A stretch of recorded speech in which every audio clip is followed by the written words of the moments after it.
नमस्कार दर्शकबिन, सगरमाथा टेलिभिजनको एसटिभी चार्टमा म यहाँहरूलाई हार्दिक स्वागत गर्दछु।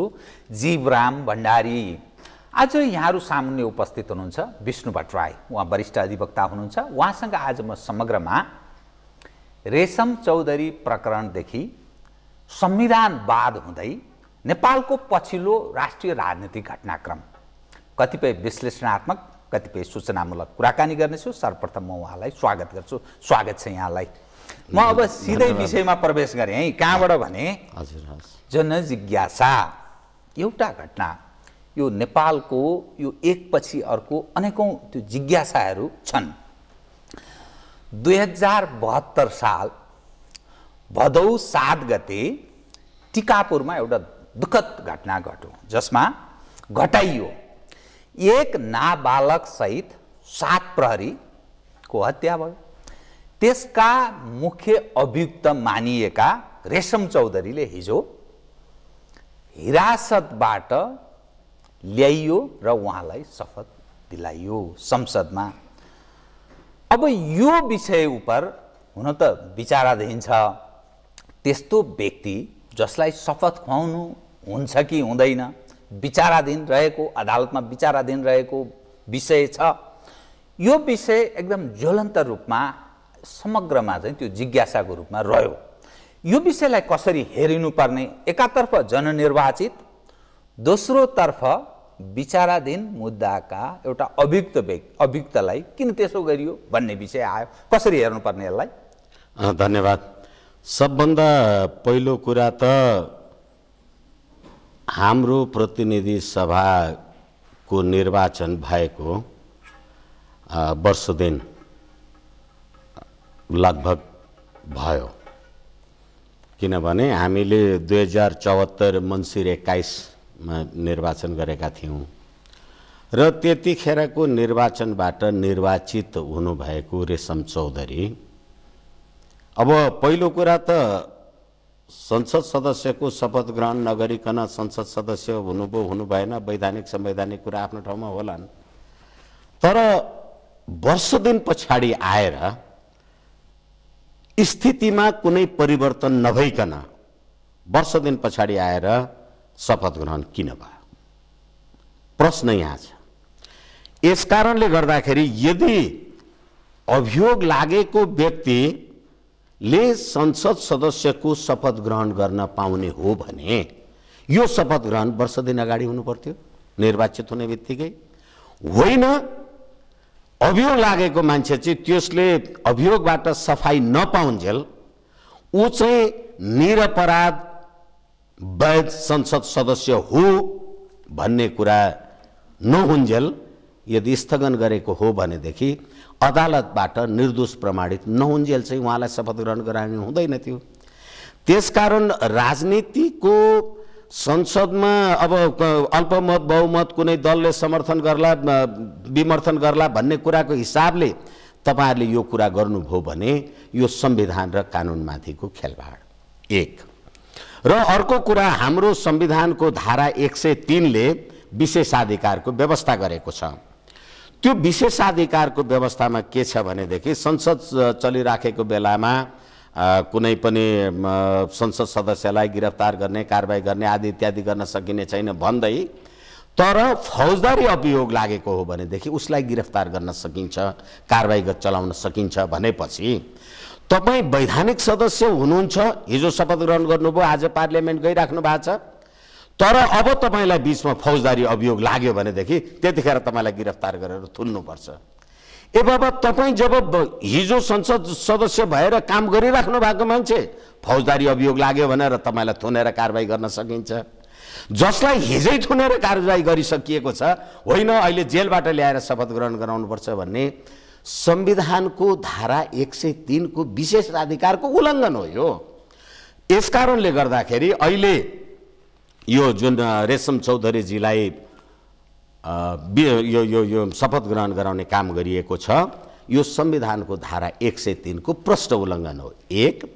र अर्को कुरा के हो भने संविधानको धारा 105 को व्यवस्था छ, संसदले अदालतको विचाराधीन रहेको विषयमा त्यसलाई सकारात्मक अथवा नकारात्मक प्रभाव पर्ने गरी कुनै काम गर्न पाउँदैन। अहिले अदालतको आदेशले थुनामा रहेको मान्छेलाई, अब हालाकि अहिले संसदीय सुनवाईका प्रश्न पनि उठ्लान्, यो पनि कुरामा समय रह्यो भने कुरा गरौँला।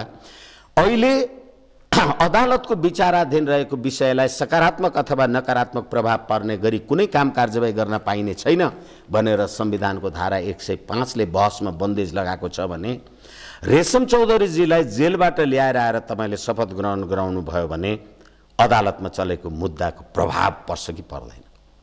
अदालतमा चलेको मुद्दाको प्रभाव पर्दैन भनेदेखि अदालतको विचाराधीन रहेको विषयमा संसदमा बहस गर्न पाइँदैन भनेको के हो? होइन, प्रभाव पर्छ भन्ने नि होइन। मलाई त उहाँ पार्लियामेन्टले त दिस एन्ड द्याट गरिसक्यो, अब मलाई कहाँ कसुरदार अपराधी आदि इत्यादि भन्ने कुरा भएपछि त हामीले हेऱ्यौँ नि, प्रधानमन्त्रीजी आफू अध्यक्ष भएको संवैधानिक परिषदमा बसेर मिस्टर ए भन्ने मान्छे प्रधान न्यायाधीश हुन्छ भनेर उहाँले गरेको निर्णय संसदको संसदीय सुनवाई समितिले त हुँदैन भनेर उल्टाइदियो नि। हामीले त हेरिराखेका छौँ होइन अदालतको कुरा।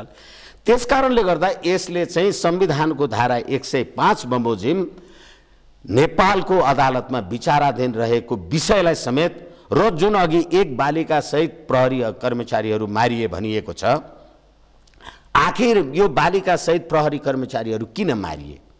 नेपालमा 2006 सालदेखि अहिलेसम्म त हामीले 5-6 वटा संविधान बनाइसक्यौँ। नेपाली जनताको 90% नेपाली जनताको सहभागितामा हामीले संविधान बनायौँ भन्ने, अनि त्यही संविधान लागू हुने आउने बेलामा भएपछि चाहिँ यसरी मान्छे मारिने एउटा भनेपछि यो संविधान वास्तवमा नेपाली जनताले अपनत्व ग्रहण गरेको संविधान हो कि होइन भन्ने पनि प्रश्न उठ्छ। त्यसकारणले गर्दाखेरि अहिले पार्लियामेन्ट आफैले संविधान र कानुनको उल्लङ्घन गरेर जे काम कारबाही गरेको छ, यसले संसदको विशेषाधिकारको पनि र अदालतमा चलिरहेको विचाराधीन मुद्दालाई पनि प्रतिकूल असर पारेको छ। र तपाईँ संसद सदस्यको लोगो लगाएर पार्लियामेन्टमा जाने, म संसद सदस्यको लोगो लगाएर हिरासतमा बस्ने, मलाई अब त्यो जेलको कर्मचारीहरू अब त्यहाँका मान्छेहरूले मलाई मान्ने भन्ने कि एउटा मुद्दाको अभियुक्त भनेर व्यवहार गर्ने के हो? यस्तो पनि हुन्छ विधिको शासन? यसैसँग जोडिएको कानुनी राजको हामी कुरा गर्छौँ, संविधानवादको कुरा गर्छौँ, अनि फेरि जनताबाट निर्वाचित जनताको सरकारको कुरा गरिन्छ।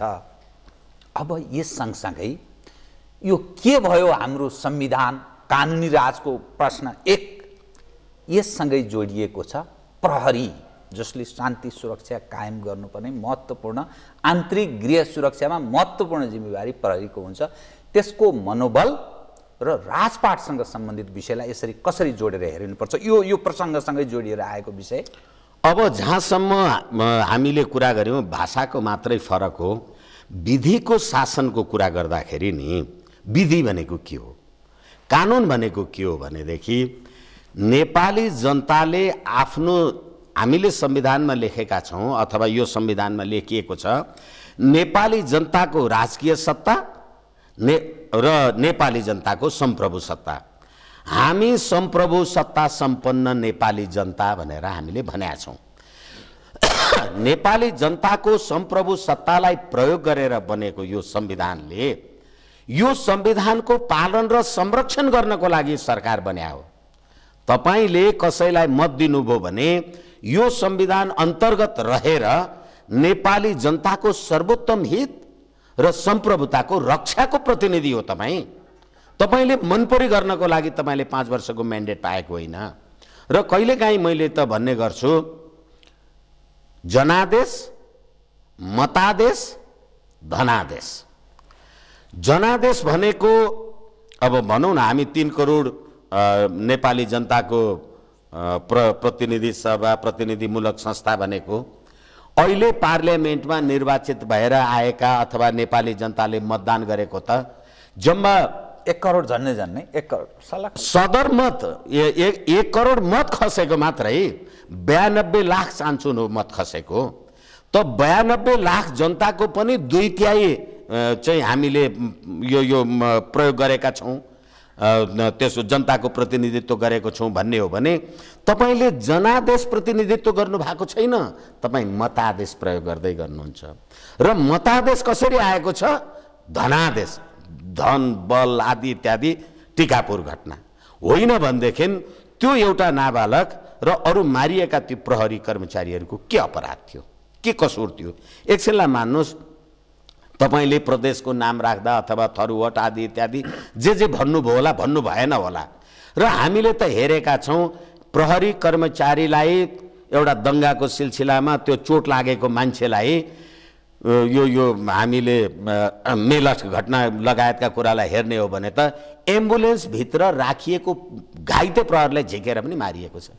भन्नुको अर्थ के यही हो विधिको शासन, यही हो विधिको पद्धतिको शासन। र हामीले भर्खरै कुरा गऱ्यौँ, यो संविधानमा प्रश्नसँग लेखिएको छ नेपालको न्याय सम्बन्धी व्यवस्था यो संविधान र न्यायका मान्य सिद्धान्त बमोजिम नेपालको न्याय प्रशासन चल्छ भन्नुको तात्पर्य। र अदालतको विचाराधीन रहेको विषयमा त्यसलाई प्रभाव पार्ने गरी कुनै पनि बहस छलफल आदि इत्यादि गर्न पाइँदैन भनेर संविधानमा गरिएको व्यवस्थाले के देखाउँछ? के पार्लियामेन्टले चाहिँ जे मन लाग्यो त्यही गर्न पाइन्छ भन्नेको हो? यो पार्लियामेन्ट संविधानभन्दा बाहिर छ। यो संसदको विशेषाधिकार भनेको तपाईँले जे मन लाग्यो त्यो गर्न पाउने विशेषाधिकार हो। तपाईँको यो विशेषाधिकारले रेशम चौधरीजीलाई शपथ ग्रहण गराउन मिल्थ्यो भने तपाईँले वर्ष दिनसम्म यो काम कार्यवाही किन राख्नुभयो? एक। र अर्को कुरा, जुन त्यो मारिएका प्रहरी कर्मचारीहरू छन्, त्यो मारिएको नाबालक बच्चा, त्यसले न्याय निसाब कहिले पाउने, के गरेर पाउने? यसकारणले गर्दाखेरि यो विधिको शासनको बहुमतको नाउँमा मजाक उडाइएको हो।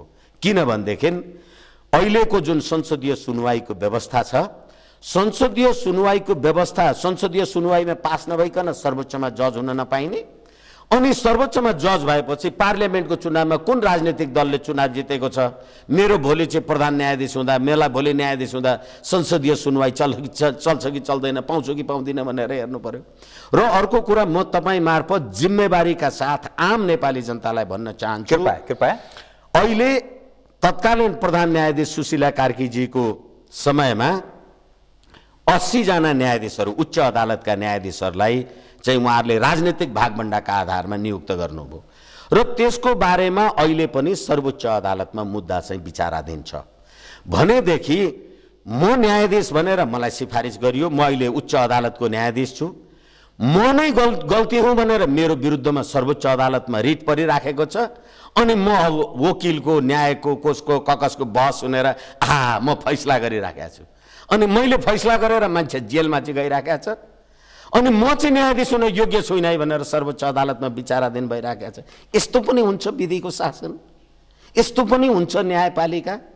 यस्तैको लागि चाहिँ नेपाली जनताको राजकीय सत्ता र सम्प्रभु सत्ता तपाईहरू अदालतमा बिहान बेलुका दैनिकी सहनुहुन्छ होला, हुन्न होला, तर के भनेदेखि त्यो चरीका चुचाबाट निस्केको शब्द माधुरी उही यथार्थ सम्झन्छ कुन होला त्यो चरी।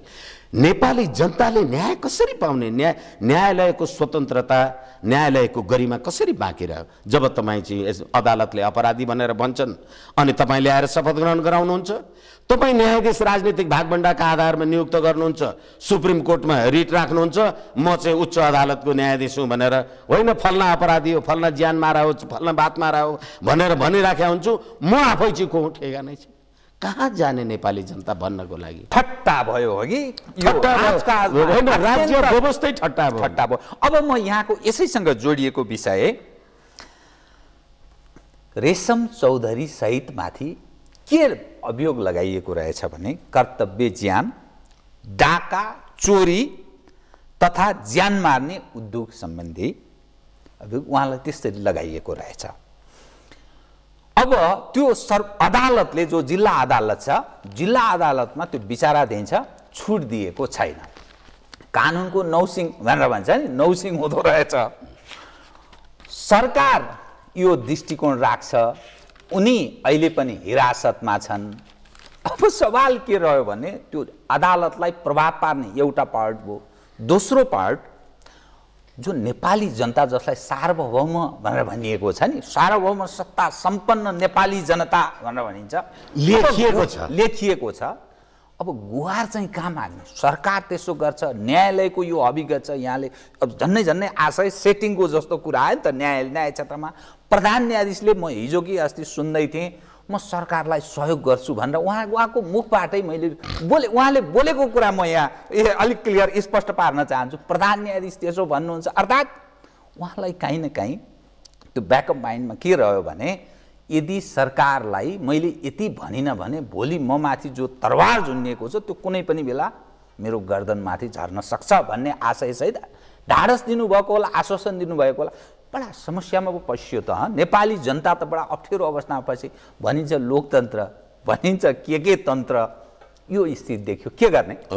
त्यसैले गर्दाखेरि हामीले भर्खरै पनि कुरा गऱ्यौँ न्यायपालिकाको स्वतन्त्रताको बारेमा, र अहिले होइन म सरकारलाई सहयोग गर्छु। मोन्टेस्क्यूले भनेका थिए जब कार्यपालिकी र विधायकी शक्ति एक ठाउँमा हुन्छ त्यो अधिनायक, त्यो निरङ्कुशता हुन्छ। जब त्यसमा न्यायपालिकीय शक्ति पनि थपिन्छ भने त्यो चाहिँ अधिनायकवाद हुन्छ। त्यसैले अघि संसदीय सुनवाईको कुरा गरेँ नि मैले।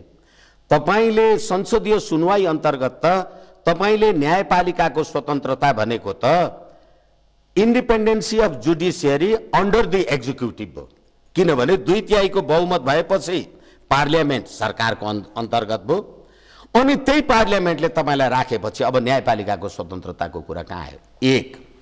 र अर्को कुरा के भने जुन अहिले हाम्रो फौजदारी संहिता आएको छ, म तपाईँ मार्फत आम नेपाली जनताको चासो र जिज्ञासा र उहाँहरूको फर्टिलिटी अफ माइन्ड को लागि चाहिँ म निवेदन गरौँ। यसको प्रस्तावनामा के लेखिएको छ भनेदेखि मुलुकमा कानुन तथा व्यवस्था कायम गरी सर्वसाधारणको नैतिकता, शिष्टाचार, सदाचार, सुविधा, आर्थिक हित, धार्मिक सुसम्बन्ध कायम गर्न। अहिले ठ्याक्कै प्रधान न्यायाधीशले भन्नुभएको कुरा म सरकारलाई सहयोग गर्छु भन्ने कुरा गरिसकेपछि सर्वसाधारणको शिष्टाचार, नैतिकता, सदाचार, सुविधा उहाँले कसरी निर्धारण गर्नु होला? उहाँ त सरकारलाई सहयोग गर्नुहुन्छ नि। म विधि र पद्धति र प्रणालीलाई चाहिँ अक्षरशः पालना गरेर लिएर जान्छु त भन्नु भएन। र यो कुरा मैले किन भनिराखेको छु भने अहिले हामीले रेशम चौधरीजीको कुरा गऱ्यौँ, हामीले भर्खरै दीपक राज जोशीको घटनामा प्रधानमन्त्रीजीको कुरा गऱ्यौँ। यो ऐन, यो कानुन आएको छ अरे भने सर्वसाधारणको नैतिकता, शिष्टाचार सर्वसाधारणले मात्रै पालन गर्नुपर्ने, अरूले पालन गर्नु नपर्ने रहेछ नि। संविधानको विशेषाधिकार त सभामुखले पनि पालन गर्नु परेन, संसदले पनि परेन, रेशम चौधरीजीले पनि परेन, र आफै अध्यक्ष भएर अमुक मान्छे प्रधान न्यायाधीश हो भनेर संवैधानिक परिषदमा बसेर निर्णय गर्ने त्यो कुरालाई संसदीय सुनवाई समितिले उल्टाइदिने, प्रधानमन्त्रीजीले पनि नैतिकता र शिष्टाचार पालना गर्नु परेन। अनि त्यहाँबाट फेरि म तपाईलाई भनौँ अथवा कति साथीहरूलाई थाहा होला नहोला, र प्रश्नसँग के भने यो संविधानका हरेक आयोगहरू, निर्वाचन आयोग भन्नुहोस्, लोकसेवा आयोग भन्नुहोस्, मानवाधिकार भन्नुहोस्, जे भन्नुहोस्, यी सबै आयोगहरूमा नियुक्त हुनको लागि उच्च नैतिक चरित्र भएको व्यक्ति भनेर लेखिएको छ। तर अदालतको हकमा र निर्वाचनको हकमा, राजनीतिक मान्छेको हकमा उच्च नैतिक चरित्र भएको मान्छे नचाहिने रहेछ, लेखेको छैन त्यहाँ। उच्च नैतिक चरित्र चाहिँदैन। तपाईँ ठिक छ 500 मान्छे मार्नुहोस्, 200 मान्छे मार्नुहोस्, चुनाव जित्नुहोस्, भइहाल्यो। अनि किनभने शपथ ग्रहण गराइहाल्नुहुन्छ। त्यसै कारणले जति बढी अपराध गर्यो उति धेरै त्राहिमाम भएर जनताले मत हाल्ने रहेछन् भने विधिको शासन कहाँ छ र? यसैले पनि भन्छन् नि, बलियाले खाने दुब्लाले हिसाब राख्ने। अहिले उहाँहरूको ताकत छ, मनपरी गर्नुभएको छ। तर नेपाली जनताले यस प्रकारको मनपरी गर्नको लागि तपाईँलाई मत दिएको होइनन्। म तपाईँलाई एउटा स्मरण गराउँ, धेरै आम सञ्चारको मित्रहरूले भन्नुहुन्छ तपाईँले जे भने पनि के हुन्छ र 2/3 छ भने। भर्खरै हामीले हेऱ्यौँ नेकपाको स्थायी समितिको बैठकमा विवाद उठ्यो। प्रचण्डजी, खड्गओलीजीले प्रस्तुत गर्नुभएको प्रतिवेदन कुन रूपमा पास भयो भएन, धेरै तपाईँले नारायण काजीजीहरूसँग कुरा गरिसक्नु भएको छ, म जान्दिनँ त्यसमा। तर त्यसमा साम्यवाद भन्ने शब्द हटाइएको छ विधानबाट। अथवा मैले यो कुरा यसकारणले भन्दैछु कि नेपाली हिजो राष्ट्रिय पञ्चायत थियो 140 जना सदस्य हुन्थे, त्यहाँ त राजाको 100% बहुमत थियो नि। राष्ट्रिय पञ्चायत कहाँ गयो अहिले? हिजो 47 को संविधानमा 205 सदस्य संसद सदस्यहरू हुनुहुन्थ्यो। त्यो 47 को संविधानलाई त शपथै ग्रहण गरिरहेका थिए नि। त्यो 47 को संविधान कहाँ गयो अहिले? त्यसकारण जनताको राजकीय सत्ता, जनताको सम्प्रभु सत्ता, जनताको सम्प्रभु सत्ता 2/3 जनतालाई प्रतिनिधित्व गर्छु भनेको तपाईलाई जनताले मन परि गर्नको लागि मत दिएको होइन, याद गर्नु होला। र यसै गरेर तपाईले गर्दै जानुभयो। निर्मला हत्याकाण्ड जस्ता घटनाहरू चाहिँ यो देशमा चल्दै गयो भनेदेखि तपाईलाई 5 वर्ष के तपाई राष्ट्र विखण्डन गर्न पाउनुभयो भने होइन, मलाई त 5 वर्ष दिएको छ, म गर्न पाउँछु भन्ने तपाई। यसकारणले गर्दाखेरि म तपाईलाई के निवेदन गरौँ भने अहिले जुन 2/3 को राजकीय सत्ता र सम्प्रभु सत्तालाई हामी प्रयोग गर्छौँ भन्छन्, यो वास्तवमा यही प्रकारका गतिविधिले नेपाली जनताको सर्वोत्तम हितको पक्षमा छैन। जुनसुकै बेला जे पनि हुन सक्छ, किनभने राज्य व्यवस्था भनेको अथवा जनताको राजकीय सत्ता भनेको तपाईले नियन्त्रण गर्ने विषय चाहिँ होइन। कञ्चनपुर घटना, टिकापुरको पुरानो घटना, एकपछि अर्को यो सरकारको फल जसरी घट्दै घट्दै कद घट्ने भन्छ नि, मान्छेको एउटा वितृष्णा नकारात्मक धारणा जसरी बढ्दै बढ्दै गएको छ, यसले कुनै त्यस्तो दुर्घटना ननिम्त्याओस् हामीले कमसेकम कामना चाहिँ गरौँ। यसैसँग जोडिएको विषय के आयो भने एकपछि अर्को जो जनअपेक्षा छ, त्यो जनअपेक्षालाई सम्बोधन गर्नुको बदला यो सरकारमा जुन समस्याहरू देखा पर्छ नि, राजनीतिक ढङ्गले एक ढङ्गले सम्बोधन गर्ने प्रयत्न हुन खोजे जस्तो, अनि फेरि आफूलाई अप्ठ्यारो पर्दा ऐन कानुन संविधानको कुरा पनि आउने, प्रमुख प्रतिपक्षले निर्वाह गर्नुपर्ने भूमिकाको बारेमा यो जनता जो छ नि, जनताको निरीह जनता बडा अप्ठ्यारो अवस्थामा यसको निकास के हुन सक्छ? मैले लिगल पार्टको भन्दा पनि यसो राजनीतिक हिसाबले सोच्दाखेरि के गर्नुपर्ने? यस्तो हामीले धेरैचोटि भनिसक्यौँ अथवा हेरिसक्यौँ, संवैधानिक परिवर्तनहरू, the constitution is the changing mode of society भन्छ। संविधान भनेको राज्य सञ्चालनको विधान हो। राज्य सञ्चालनको विधान जनताको इच्छा अनुसार चल्छ। हिजो निर्दलीय चल्यो होला, बहुदलीय चल्यो होला, लोकतन्त्र चल्यो होला, गणतन्त्र चल्यो होला, भोलि जनताले चाहेन भने अर्को पनि चल्न सक्छ। र जनतालाई आन्दोलन र विद्रोह गर्ने अधिकारबाट तपाईले वञ्चित गर्न सक्नुहुन्न। अझ अहिले सरकारको क्रेडिबिलिटीको प्रश्न जे उठिराखेको छ, मलाई त अर्को डर लागिराखेको छ। यो अहिले एनआरएन वाला जे घटनाहरू उठिराखेका छन्, होइन यहाँ चाहिँ कन्फर्म नागरिकता दिनुपर्छ भने, अहिलेको संविधानमा एनआरएन अथवा आप्रवासीहरूको लागि, गैर आवासीय नेपालीहरूको लागि राजनीतिक अधिकारभन्दा बाहेक अरू सम्पूर्ण अधिकारहरू चाहिँ गैर आवासीय नेपालीहरूलाई प्राप्त हुन्छ भन्ने कुरा आइरहेछ। तर अहिले होइन, हामीलाई कन्फर्म राजनीतिक अधिकार सहितको नागरिकता चाहिन्छ भनेर जे आइराखेको छ, मैले त यसलाई के देखाएको छु भने तपाईँ पनि चुनाव लड्नुभयो, म पनि चुनाव लडेँ। तपाईँ अस्ट्रेलिया बस्नुहुन्छ, म नेपालमा बस्छु। काठमाडौँमा अथवा यो क्षेत्र नम्बर 1 मा तपाईलाई पनि 500 भोट आयो, मलाई पनि 500 भोट आयो भने अस्ट्रेलियामा बस्ने मान्छेहरूले त मलाई अरू 200 भोट बढी दिन्छन् नि। अनि मैले चुनाव जित्छु भने, मैले चुनाव जितेँ भने अब मेरो त संसदीय दलको कार्यालय त अस्ट्रेलिया हुने भयो नि। कहाँ छ देश? यो सरकारले यदि यो भन्दा नालायक सरकारको त अर्को उदाहरणै हुन सक्दैन। यो सरकारले गठन गरेको यो संविधानलाई विरोध गर्ने, संविधान भन्दा बाहिर रहेका शक्तिहरूलाई एक ठाउँमा लिएर आउने, उनीहरूसँग वार्ता गर्ने भनेर एउटा कमिटी बनायो।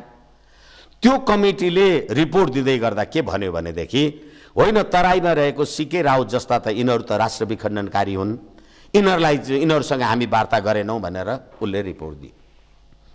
अब राष्ट्र विखण्डनकारी भनेर सीके राउतसँग वार्ता नगर्ने नेपाल सरकारले बनाएको कमिटी, अनि नेपाली सेनाले के भन्ने भने, होइन राष्ट्र विखण्डन गर्ने कार्य त्यस्तो कुनै शक्ति रहेछ भने त हामी एकैछिनमा ध्वस्त पो गरिदिन्छौँ भने।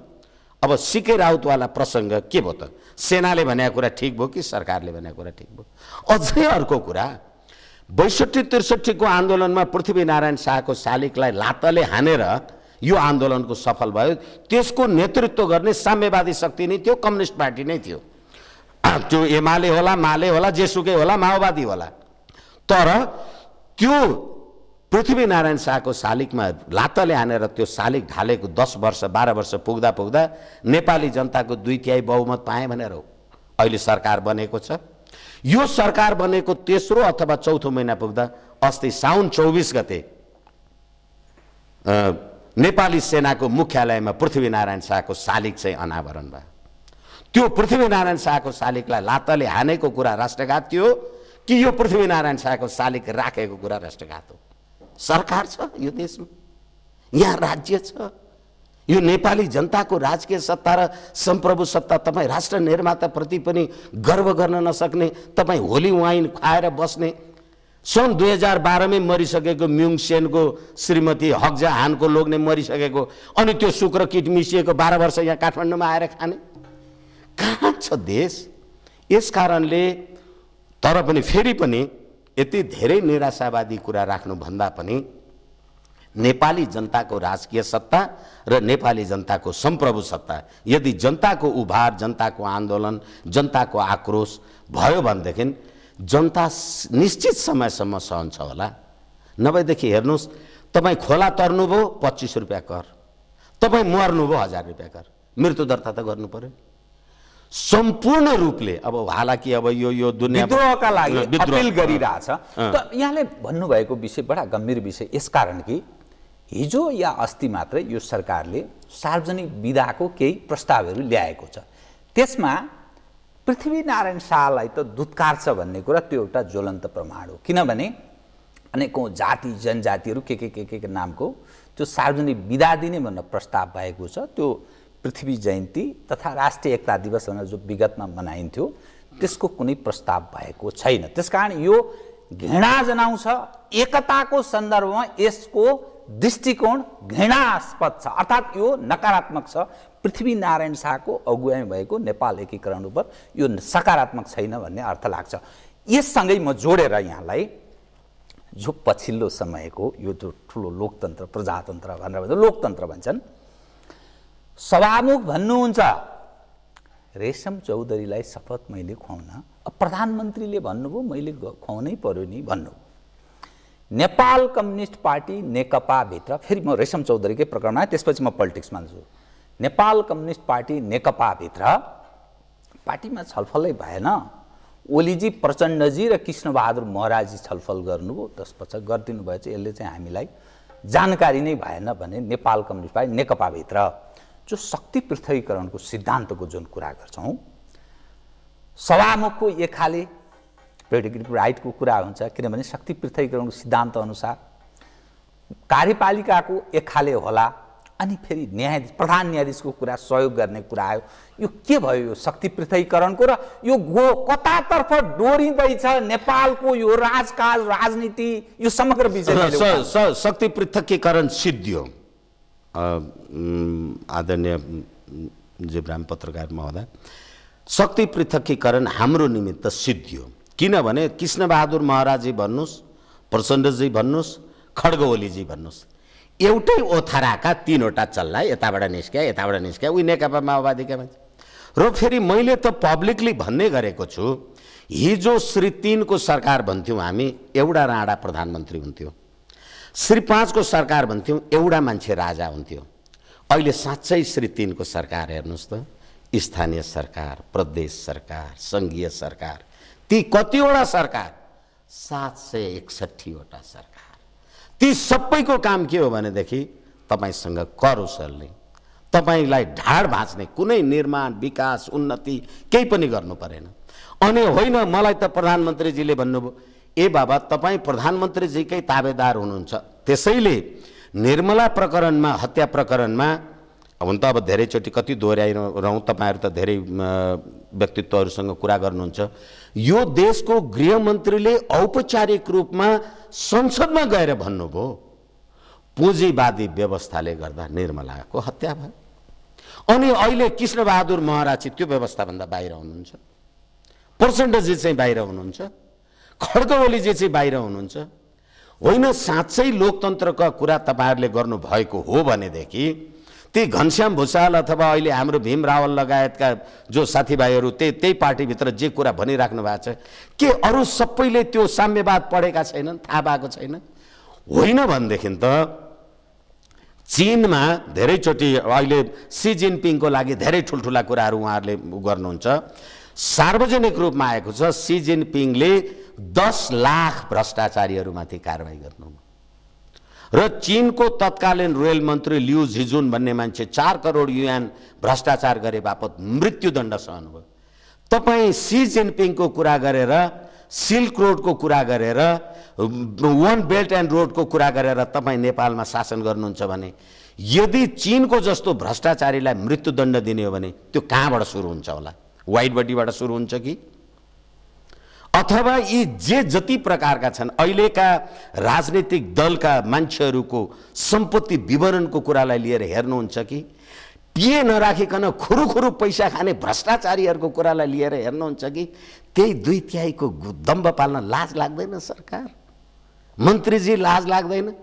आफू मन्त्री हुनुभएको छ, श्रीमती सांसद हुनुहुन्छ, मन्त्री क्वार्टरमा बस्नुहुन्छ र कोठाको भाडाको तलब लिनुहुन्छ, अनि नेपाली जनताले तपाईँलाई पाल्नुपर्ने। अनि यो अवस्था, यो परिस्थितिलाई धैर्यको बाँध टुट्न मात्रै बाँकी छ। होइन भनेदेखि यो सरकार, यो अहिलेको सङ्घीय शासन प्रणाली, यसले नेपाली जनताको एकता, मैले भने 15 अगस्त नेपालका मन्त्रीजीहरू, खड्ग ओलीजी लगायतकै मान्छेहरू लैनचौर जानु होला भारतीय राजदूतावासमा, होइन तपाईँहरूको त स्वतन्त्रता दिवस आदि इत्यादि कोनी के मान्ने भनेर। अब 4 जुलाई अमेरिकाको स्वतन्त्रता दिवस होला भने जस्तै तपाईँले एक दिन चाहिँ नेपालको राष्ट्रिय एकता दिवस हो भनेर त्यो संसारका मान्छेलाई कहिले बोलाउनुहुन्छ? तपाईँ जे विधा बाहुन, छेत्री, गुरुङ, मगर, राई, शेर्पा, भोटे, लिम्बू जेसुकै दिनुहोस्, तर त्यो त पूर्व मेचीदेखि पश्चिम महाकालीसम्म बसेका हामी नेपाली जनता बीचको सद्भाव हो नि। अनि त्यो सद्भावलाई भान्ने कुरा चाहिँ गर्नुभएको छ, त्यो सद्भावलाई मिलाउने काम चाहिँ के गर्नु?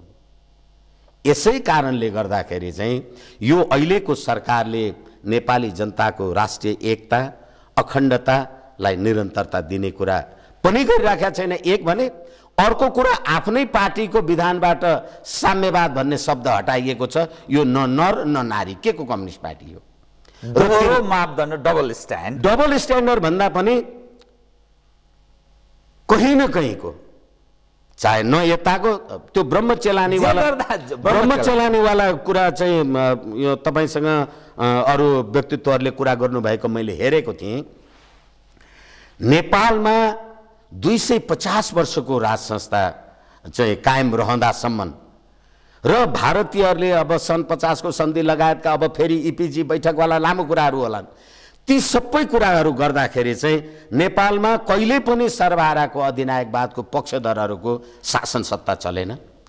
तर तपाईँले लोकतन्त्र ल्याइदिने बित्तिकै यहाँ जे घटना भयो, जे गतिविधिहरू भयो होला, जुन प्रकारको अहिले चाहिँ यो क्रिस्चियनिटीको हक जहानवाला युनिफिकेसन चर्चवाला गतिविधि भयो होला।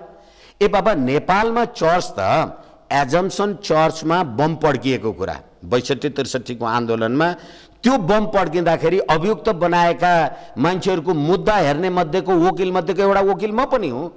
के क्रिस्चियनिटी हिजो राज संस्थाको बारेमा थिएन र? तर अहिले तपाईँले मलाई त फेरि पनि पीडाका साथ भन्नुपर्छ, तपाईँहरूलाई त राष्ट्रघातमा मुद्दा चलाउनु पर्छ।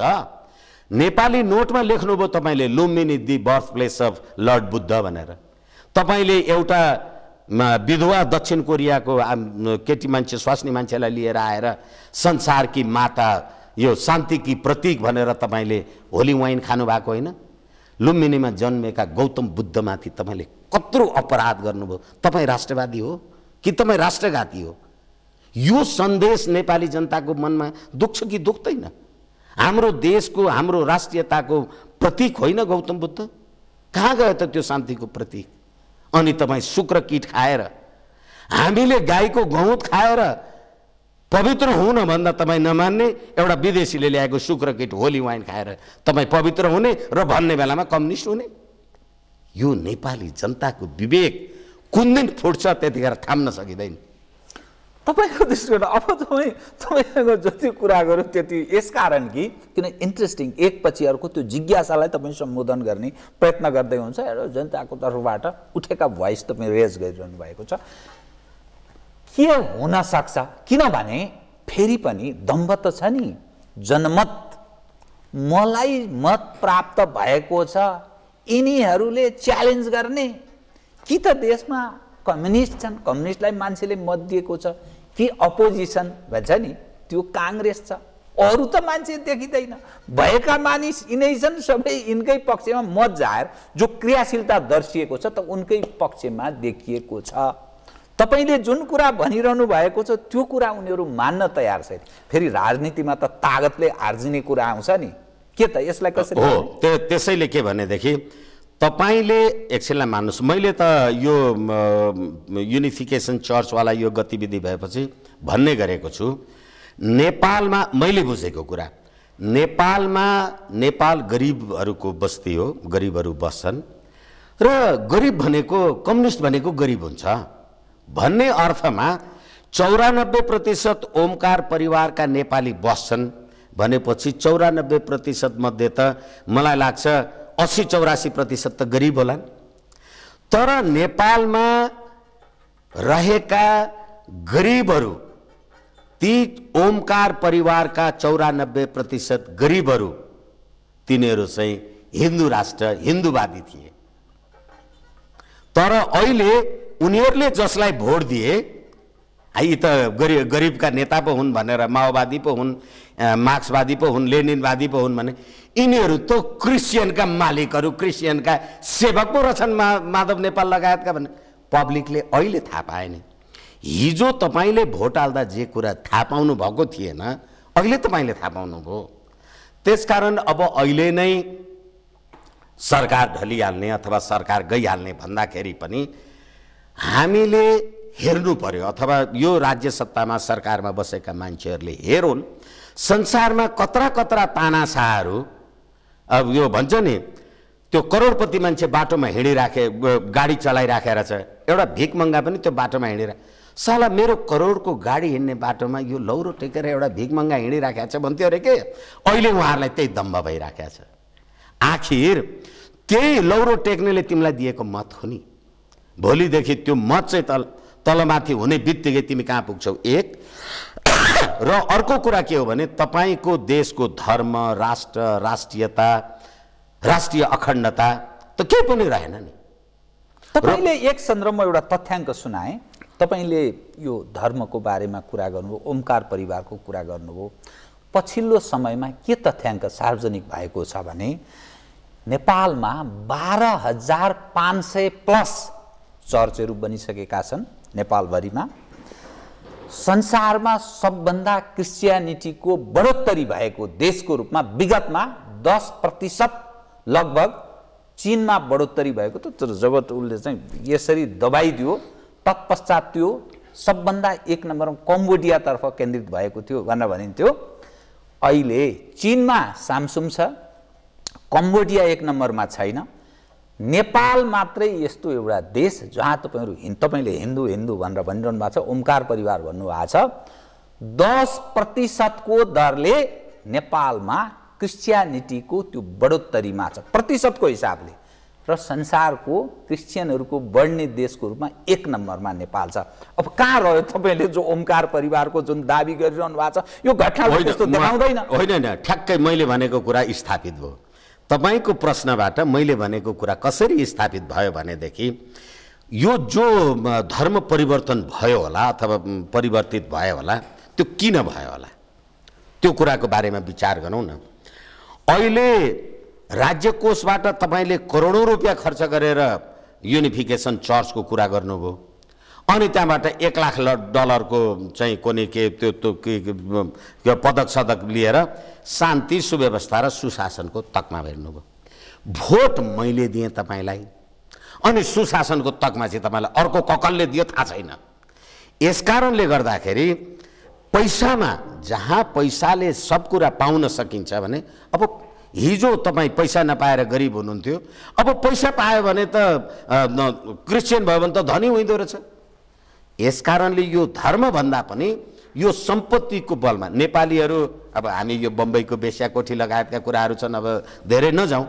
त्यसकारण यो विवेक, बुद्धि, ज्ञान, क्षमताको आधारमा भन्दा पनि यो वास्तवमा पैसाको खरिद बिक्री हो। र पैसाको खरिद बिक्रीमा यो देशका कुन कुन नेता अभिनेता नागेका रहेछन् भन्ने कुरा हामीले देख्यौँ। माधव नेपालजीले भन्नुभयो होइन यो म मात्रै हो र गिरिजाप्रसाद कोइराला लगायतका मान्छेहरू छन् भने, होइन हिजोदेखि थिए, कृष्णप्रसाद भट्टराई लगायतका थिए। ए बाबा, हिजो अर्काले गैर कानुनी गरेको थियो, हिजो अर्काले यो नेपालको अक्षुण्णताको प्रतिकूलतामा काम गरेको थियो भने तपाईँले त्यसलाई सुधार गर्नको लागि पो आउनु पर्यो। फल्नाले पनि 5 रुपियाँ चोरेको थियो, मैले 10 रुपियाँ चोर्नु के हुन्छ त भन्ने खालको यो कुरा होइन। र अर्को कुरा म तपाईँलाई के निवेदन गरौँ भने, यो हामीले भन्ने गरेका छौँ, अब गीतामा भनिन्छ कि शशि सूर्य नेत्रम भनेर गीतामा भनियो कि होइन मेरा 2टा आँखा भनेर चाहिँ सूर्य र चन्द्रमा हुन् भनेर भनियो। र हामीले फेरि भन्यौँ वसुधैव कुटुम्बकम, संसार मेरो घर हो पनि भन्यौँ। यो किन भनियो होला भनेदेखि अब अहिले नेपालमा घाम लागिरहेको छ भने त अमेरिकामा त जुन लागिरहेको छ नि। त्यसकारणले गर्दाखेरि हामीले के भन्यौँ भने हामी संसारलाई रात दिन 24 घण्टा जे भने पनि हाम्रो दर्शनले देख्छ र हामी आफ्नो घर संसार नै आफ्नो परिवार हो भनेर हामीहरू भनिरहेका छौँ।